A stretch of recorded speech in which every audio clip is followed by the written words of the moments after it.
আপনারা যেমন এখানে কাজ করেন, আমার ভাইও আছে কাজ করে, আপনার মতোই কাজ করে।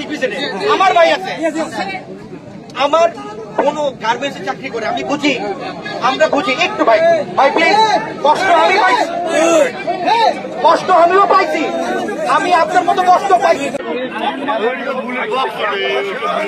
কিন্তু এখানে শ্রমিকদের কথা হলো যে আমাদের যে দাবি ছিল, ন্যায্য দাবি, সেই ন্যায্য দাবি যদি মানি নেওয়া হয়, তাহলে আমাদের উপর গুলি চালানো হলো কেন? আমাদের তো আন্দোলন করতে জানে বা মারামারি করতে আমরা যাইনি, তাহলে আমাদের উপরে আন্দোলনকারীদের উপরে বা আমাদের শ্রমিকদের উপরে নির্মমভাবে গুলি করে তাদের শ্রমিক হয়তো হত্যা করা হলো কেন? আমাদের দাবি যদি মেনে নেয় তাহলে আমরা সমস্ত কোম্পানির শ্রমিকরা একতাবদ্ধ হয়ে কাজ করব। আর আমাদের দাবি মেনে নিলে আমরা কোনো রকমের কোম্পানিকে আমরা ঢুকতে প্রবেশ করতে দেবো না। তারা ইপিজেডের মেন গেটে বা 2 গেটে তারা তালাবদ্ধ করছিল। সেই তালাবদ্ধতে তাদের সেনাবাহিনীর সঙ্গে কথা কাটাকাটি বা যে কোনো একটি বিষয়ে ইতিমধ্যে সেনাবাহিনী গুলি করে আমাদের